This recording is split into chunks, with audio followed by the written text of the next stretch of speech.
Are you experiencing a ton of frizz when you're styling your naturally curly hair and you just cannot figure out what is causing it? Well, I'm going to walk you through a step-by-step styling routine and point out some of the things that you might be doing that are causing frizz. If you are new to my channel, welcome. My name is Gina and I make videos here all about naturally curly hair. I love simplifying things for beginners, talking about the science of hair, product ingredients, and really helping you problem solve and troubleshoot with your curls. So let's talk about some common causes of frizz and how you can fix it. So there's two disclaimers I wanted to make real quick. The first one is that there is no right or wrong way to style your naturally curly hair. It's completely up to you how you style your curls. If you are currently doing any of these things and you like your results, then definitely keep doing them. I'm simply sharing some things that I have done in the past in my styling routine that I have noticed have led to frizz. And the second is that frizz is natural and very common and it's inevitable. It's not necessarily something that needs to be fixed. You definitely have to let go of the idea of your curls being perfect and frizz free. With me being a perfectionist, this is something that I have definitely had to come to terms with. It's going to happen. And that is because naturally curly hair, the way that it is made, just creates more frizz compared to straight hair. Our hair fibers take lots of bends and twirls, and this leads to them poking out all over the place instead of just laying flat and all gathering together, like if you had straight hair. The number one cause of this frizz or flyaways that you're seeing are just shorter hairs that are not the same length all over your head. Now you could have your hair cut in layers, it could be from new growth, or it can be from breakage. Most of the time it is just new growth. Our hair is just naturally growing at different lengths and different speeds all over our heads, so we're naturally going to have these shorter pieces that are just poking out all over the place. So now let's get started with the styling routine. So first off, if you are not already using curly hair products to style your hair, then you definitely need to start. This is what my hair looks like with no product and as it's just air drying. As you can see, naturally curly hair really does need styling products if you want your curls to be defined and shiny. Today I'm going to be using some products from Ouidad. These are some new products to me, but I have been testing them and been really enjoying them. And I wanted to thank Ouidad for partnering with me for this video, but these are the stylers that I'm going to be using today. I have a leave-in and a gel, so we're keeping it simple. So the first mistake that you might be doing when starting off with styling your hair is just going right in with your styling products right after rinsing out your conditioner. Look at how much webbing is happening in my hair right after washing my hair. I need to actually detangle it and run my fingers through. I can't just rinse out my conditioner and then just start applying my stylers. You can see how tangled it is, how much wet frizz that I have. It's just a mess. So that's why I like to damp style my hair. The next mistake that you might be doing is not having enough water in your hair when you're styling. Now you might be wondering, why am I talking about wet styling if I just said that I like to damp style? Well, I like to damp style in that I towel dry my roots. I do still take some water and spritz my curls with that to make sure that they are evenly wet. So that's the major tip here, is to make sure that your hair is evenly wet. We don't need areas that are starting to dry and starting to get frizzy, and then other areas that are soaking wet. So now you can see how my curls look after they are evenly wet and I have finger detangled my hair. So I have evenly coated my hair in water, but it's not dripping, it's not soaking wet. It's just a little bit towel dried, and that hair repair towel makes a big difference in helping absorb some water but not completely soaking it up and not causing frizz. The next mistake that you might be making is skipping a leave-in or a curl cream and going straight into a drying styling product like a gel or a mousse. You have to have some type of moisture base layer in your hair, especially if you have very dry, frizzy hair. Some people might be able to get away with just using a gel or a mousse and call it a day, but some products can be drying on the hair and your curls might not last as long. You might get frizz on next day hair if they're not properly moisturized underneath. So today I'm going to be starting off with a leave-in conditioner. This is from Ouidad.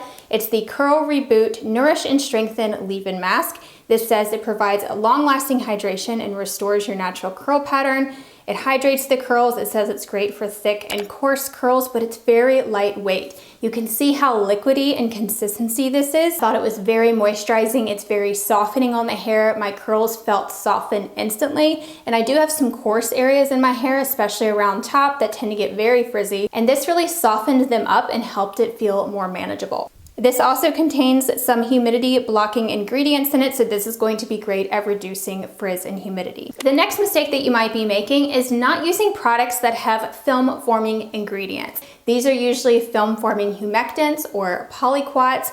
These type of ingredients help coat the hair, they give your hair slip, they help protect it from humidity, and they also help prevent moisture from escaping. Anything that's going to smooth the hair and coat the hair is going to help reduce frizz. So as I mentioned, this leave-in conditioner has polyquat ingredients, so it's great in humidity. You also want to be looking for products that are strong hold. The gel that I'm going to show you is a medium hold. You want to at least have medium hold in the winter time, and you can go for a stronger hold in the summertime, whichever you prefer. The more hold that your products have, the longer your hair is going to last and the more frizz protection that you have throughout the week. So I wanted to show you an example here of how my hair looks when I don't have enough hold in it. So this was actually on day 2 after a routine that I did that just did not result in much hold, and you can see how frizzy it is. Then this is how it looked after I refreshed and applied a strong hold gel. You can see how much of a difference that it makes when you have those stronger hold products. Now, if you don't like hard or crunchy curls, then you're going to want to go with a medium hold product.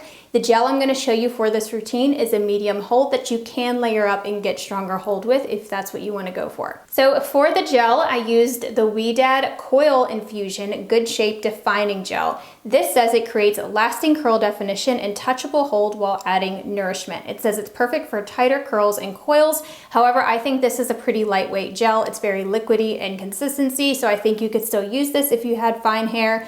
I think they're saying that because it does contain castor seed oil and argan oil. It also has hydrolyzed wheat protein. Anything with protein is going to help give your curls some strength and structure. It also has aloe, so that's a very great film forming humectant. It also has polyquaterium 7, so that is going to help block out humidity. So this is going to be a great gel for year round.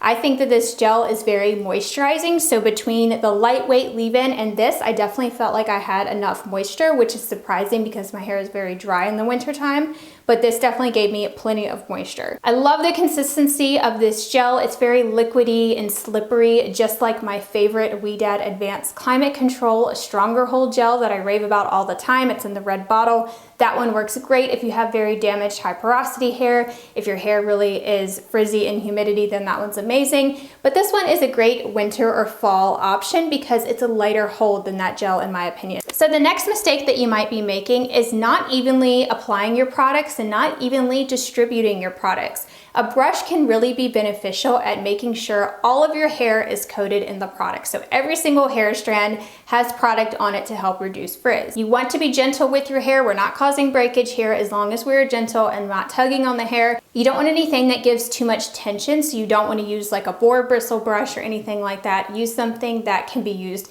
when your hair is wet and is not going to cause any breakage. Doing some brush styling or creating some ringlets and clumps with a brush is a great way to reduce frizz. This is one of my #1 tips because it actually tucks those frizzy hairs into a curl clump to help hide them. So it helps give them that definition and group the hairs into curl families so that way those wild hairs don't just poke through and cause frizz. And that's one of my #1 tips for any coarse areas or gray areas to hide them is to actually group them into curl clumps. So here's where my gray section is. You can see that this area definitely shows a lot of frizz and it struggles to really create curl clumps. So I have to sort of individually style these curls to where I can create those individual curl clumps instead of it all just being dispersed throughout. So I don't brush style my entire head. I don't have time for that today. I definitely have done that in the past, but for a quicker routine, I like to just create some ringlets all over the perimeter of my hair and maybe some underneath to help reduce frizz. So here's the before and after. You can definitely tell a big difference in this area and it's a lot less frizzy when I did create those individual curl clumps or ringlets. The next thing you might be doing that is causing a lot of frizz in your hair is scrunching. But we love to scrunch our curls because it gives us lots of curl definition and helps bring our curls up.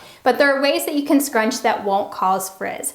Here's one of my rule of thumbs. Whenever my hair is wet, I only touch my hair with wet hands, so that way it matches. I don't want to be touching my wet hair with dry hands or sticky hands that have a little bit of dried product on them. That's just going to cause my hands to stick to my hair and it's going to create that frizz to come off of my hair because my hands are stuck to it. You can also add a little bit of gel to your hands as you add that water to your hands and mix it together and you have a nice little concoction to help tame any flyaways and frizz and prevent frizz because you have product on your hand when you're scrunching.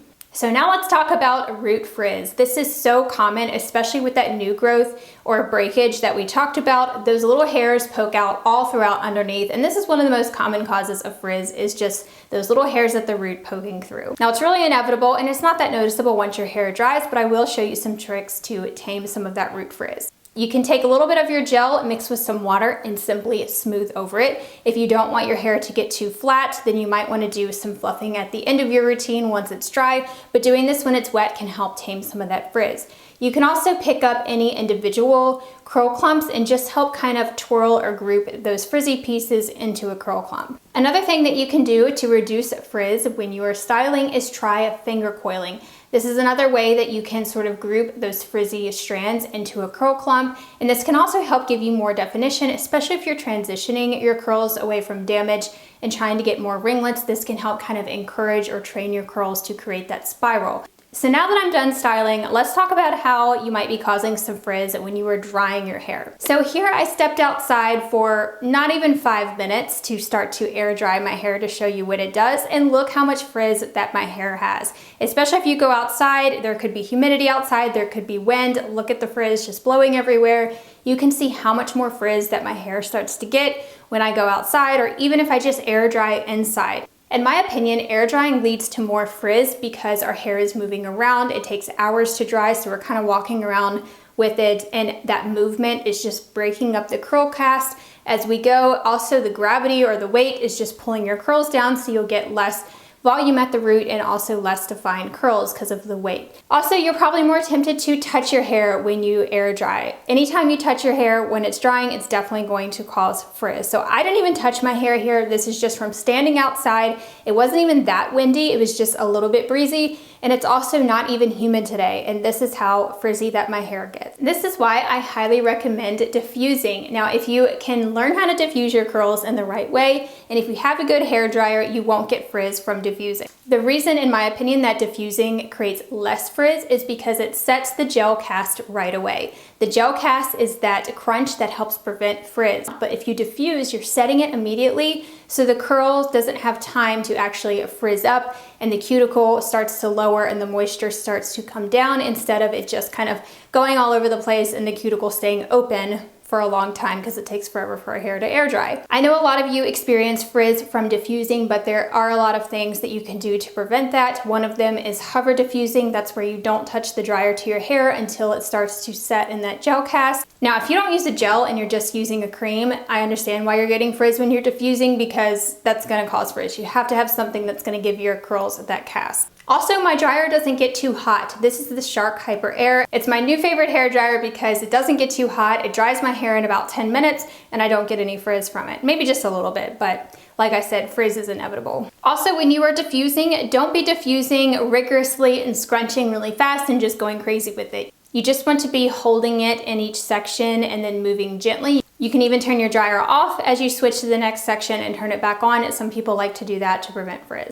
So now that my hair is dry, you can see that I do have a little bit of frizz, and that's okay. Here's a little tip on how you can tame it. You can wet your hands and apply a little bit of gel and just smooth over any flyaways. Sometimes I also like to use a hairspray at this step just to kind of spritz the canopy of the hair and help tame some flyaways. But if you just leave it and wait till it's completely dry and wait till you fluff it, a lot of times you won't even notice it. So now I'm gonna let my hair just set and air dry for, I don't know, maybe 10 to 15 minutes. I like to let it just cool down, finish air drying. It's probably about 98 to 99% dry at this point. So now that my hair is completely dry, this is where we're going to scrunch out the crunch. Now, if you really want to prevent frizz and have your curls last longer, especially if it's very humid, don't touch your hair, just leave that crunch in and it will gradually release throughout the day. But if you want a softer look and you want some more volume and more softness, then you'll want to scrunch out the crunch. Now, here's the mistake that you might be doing that causes frizz, and that is scrunching out the crunch too soon when your hair is not completely dry. If you were to go in and scrunch your curls while they're still wet or even just a tad bit damp, you'll probably get some frizz. Sometimes there is some dampness hiding within our hair, especially if you like to create those very thick, chunky curl clumps. There can be some dampness within those curl clumps. So make sure your hair is completely dry, wait till it cools off, and then kind of feel your roots to see if it's truly dry. If it's not, sometimes I go back and just diffuse my roots real quick to make sure it's 100% dry. So here's how my hair turned out. Let me know what you think about these two stylers from Ouidad. I definitely thought I got great results. And I also like how this routine tends to last a long time. I actually went a week with my hair the last time that I wore these stylers. So if you want to see more videos using the Ouidad products, definitely let me know. You can check out their sales that they have going on for Black Friday. Make sure you don't miss out on those. I will have all the details down below for Black Friday and Cyber Monday. And then if you're seeing this after those sales, you can always use my 20% off code, which I will also have in the description box down below. So before you go, make sure you check out this video here on wet frizz that I have linked here on the screen. And make sure you hit the subscribe button if you have not already so you don't miss when I post a new video. And I hope to see you back next week. Make sure you come back to see a quick wash day routine and see how I style my hair very fast and get out the door quicker.